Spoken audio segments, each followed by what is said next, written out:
ایک دوسرے سے آگے بڑھنے کی کوشش کرنے لگ جاؤ تو وہ تم کو ایسے ہلاک کر دے جیسے تم سے پہلے لوگوں کو ہلاک کیا تھا۔ صحیح بخاری۔ اسی طرح آپ صلی اللہ علیہ وآلہ وسلم نے فرمایا ہر امت کی آزمائش ہے اور میری امت کی آزمائش مال ہے۔ مشکات المصابیح۔ وَأَنَّ اللَّهَ عِندَهُ أَجْرٌ عظیم، اور یقیناً اللہ تعالیٰ کے پاس بہت بڑا اجر ہے۔ اللہ تعالیٰ انسان کی توجہ آخرت کے اجر عظیم کی طرف کرواتے ہیں کہ دیکھو مال اور اولاد کے مقابلے میں اللہ تعالیٰ کا اجر بہت بڑا ہے۔ اس طرح انسان اپنے آپ کو بے سہارا محسوس نہیں کرتا، اللہ تعالیٰ کے تعاون کو محسوس کرتا ہے اور بڑی امانت یعنی اللہ تعالیٰ کا پیغام دوسروں تک پہنچاتا ہے۔ یا ایھا الذین آمنوا ان تتقوا اللہ، اے لوگو جو ایمان لائے ہو اگر تم اللہ تعالیٰ سے ڈرو گے۔ اللہ تعالیٰ نے اہل ایمان کو مخاطب کیا ہے کہ اگر تم اللہ تعالیٰ کا تقوی اختیار کرو یعنی اس کی اطاعت کرو گے، اس کے فرائض کو ادا کرو گے اور اس کے منع کیے ہوئے سے رکو گے اور اس سے اور اس کے رسول سے خیانت چھوڑ دو گے اور اپنی امانتوں میں بھی خیانت کو چھوڑ دو گے، یجعل لکم فرقانا، وہ بنا دے گا تمہارے لیے فرقان، یعنی اللہ تعالیٰ مومنوں کو فرقان عطا فرماتے ہیں۔ فرقان سے مراد علم نافع اور عمل صالح کی توفیق ہے، یعنی اندرونی بصیرت یا معرفت بھی کہتے ہیں۔ اللہ تعالیٰ مومنوں کو ہدایت اور معرفت عطا کرتا ہے اور خاص طور پر انہیں شرح صدر حاصل ہوتا ہے، جیسے کہ اللہ تعالیٰ نے فرمایا افمن شرح اللہ صدرہ للاسلام فہو علی نور من ربہ، کیا پھر وہ شخص جس کا سینہ اللہ تعالیٰ نے اسلام کے لیے کھول دیا سو وہ اپنے رب کی طرف سے ایک روشنی پر ہے۔ سورہ زمر آیت 22۔ نبی صلی اللہ علیہ وآلہ وسلم نے فرمایا چاہے مفتی تجھے فتویٰ دے چکے ہوں مگر تو پھر بھی اپنے دل سے فتویٰ طلب کر۔ صحیح بخاری فی التاریخ۔ اور یہ قلبی تقویٰ اسی وقت حاصل ہوتا ہے جب نفس تمام بری باتوں سے پاک ہو گیا ہو۔ وَيُكَفِّرْ عَنْكُمْ سَيِّئَاتِكُمْ، اور تمہاری برائیاں تم سے دور کر دے گا، وَيَغْفِرْ لَكُمْ، اور تمہیں بخش دے گا۔ اللہ تعالیٰ تقویٰ کے نتیجے میں اور فرقان کی وجہ سے انسان کی خطائیں معاف فرماتے ہیں، برائیوں کو مٹاتے ہیں اور گناہوں کو بخش دیتے ہیں۔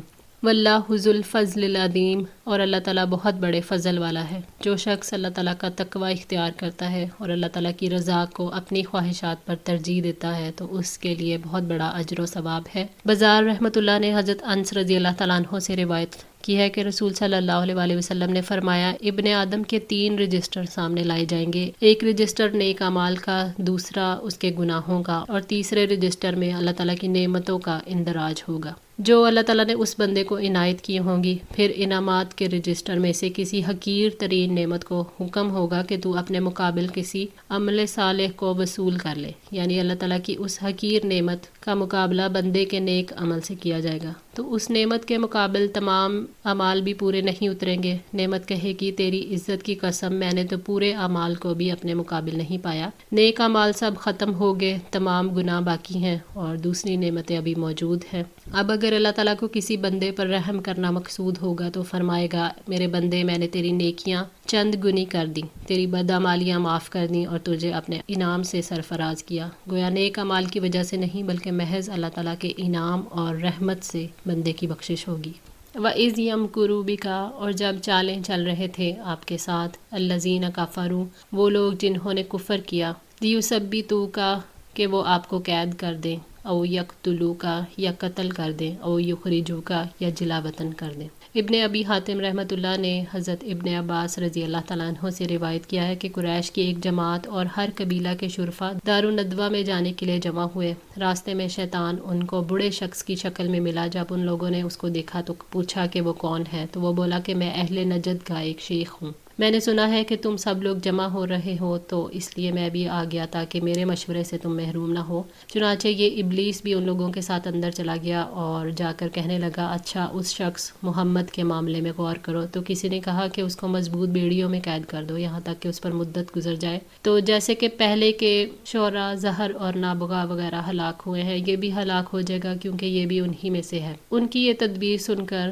وہ نجدی بوڑھا بولا کہ یہ تمہاری رائے ٹھیک نہیں، کیونکہ ان کے قید کی جگہ سے ان کے ساتھیوں تک کوئی سبیل نکل جائے گی اور یہ ایک دم آ کر ہجوم کر دیں گے جس کی وجہ سے تمہارے ہاتھوں میں سے لے جائیں گے اور پھر تم سے ان کی حفاظت کریں گے اور تم پر وہ اطمینان نہیں کریں گے اور ان کو تمہارے شہر سے لے جائیں گے، لہٰذا اس کے علاوہ کوئی اور تدبیر سوچو۔ تو کسی نے کہا کہ ان کو اپنے یہاں سے نکال دو، ان سے راحت حاصل کرو، کیونکہ جب وہ تمہارے یہاں سے چلے جائیں گے تو پھر ان کی باتیں تمہیں کوئی نقصان نہیں پہنچا سکتی۔ تو نجدی بوڑھے نے کہا خدا کی قسم یہ بھی تمہاری رائے ٹھیک نہیں؟ کیا تم ان کی زبان کی مٹھاس اور سلامت بیان اور دل میں اتر جانے والی بات نہیں سنتے ہو؟ خدا کی قسم اگر تم نے ایسا کیا اور محمد نے اپنا کلام عرب پر پیش کیا تو سب عرب اس کے گرد جمع ہو جائیں گے اور پھر تم سب پر حملہ آور ہو کر تمہیں تمہارے شہر سے نکال دیں گے، تمہارے شرفاء کو قتل کریں گے۔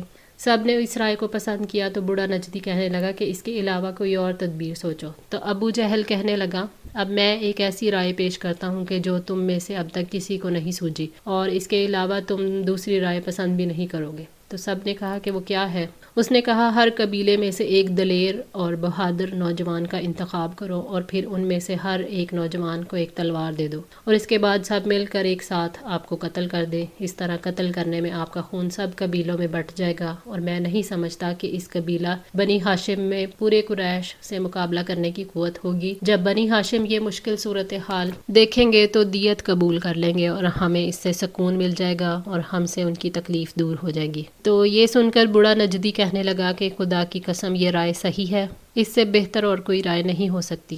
تو وہ سب اس رائے پر متفق ہو کر چلے گئے۔ دوسری طرف جبرائیل امین نبی صلی اللہ علیہ وآلہ وسلم کے پاس حاضر ہوئے اور آپ کو حکم دیا کہ جس بستر پر آپ رات کو آرام فرماتے ہیں آج اس پر آرام نہ فرمائیں، اور آپ کی قوم کے مکر سے آپ کو خبردار کیا گیا۔ لہٰذا رسول اللہ صلی اللہ علیہ وآلہ وسلم نے اس رات اپنے گھر میں آرام نہیں کیا، اور اس وقت اللہ تعالیٰ نے آپ کو ہجرت کا حکم دیا۔ جب آپ مدینہ تشریف لے آئے اور آپ صلی اللہ علیہ وآلہ وسلم پر یہ آیات اتری جن میں اللہ تعالیٰ نے اپنے اس انعام کو جو آپ صلی اللہ علیہ وآلہ وسلم پر فرمایا تھا یاد دلایا ہے، یعنی اس واقعے کا بھی ذکر کریں کہ جب کافر لوگ آپ کے خلاف تدبیریں بنا رہے تھے۔ وَيَمْكُرُونَ اور وہ خفیہ تدبیریں کر رہے تھے، وَيَمْكُرُ اللَّهُ اور اللہ تعالیٰ بھی خفیہ تدبیر کر رہا تھا، وَاللَّهُ خَيْرُ الْمَاكِرِينَ اور اللہ خفیہ تدبیر کرنے والوں سے بہتر تدبیر کرنے والا ہے۔ اللہ تعالیٰ نے نبی صلی اللہ علیہ وآلہ وسلم کی حفاظت کے لیے کیسے قریش کے دل میں پیدا ہونے والی نفرت کو ختم کیا۔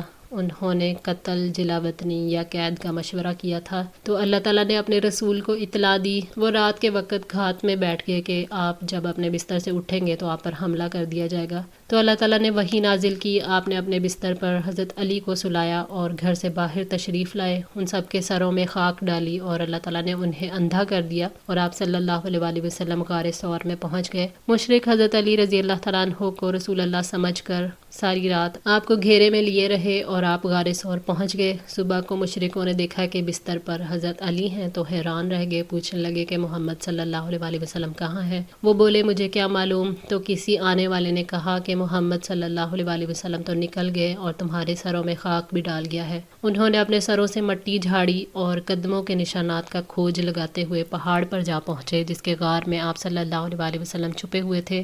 غار ثور سے گزرے تو جالا لگا دیکھ کر کہنے لگے اگر غار میں ہوتا تو مکڑی کا جالا اتنا تنا ہوا نہ ہوتا۔ انہوں نے قتل کی تدبیریں کی اور اللہ تعالیٰ نے حفاظت کی تدبیر کی۔ اللہ تعالیٰ بہترین تدبیر کرنے والا ہے، اس نے اپنے رسول کو بچا لیا۔ پاک ہے وہ ذات جس کے ہاتھ میں بادشاہت ہے اور وہ ہر چیز پر پوری قدرت رکھنے والا ہے۔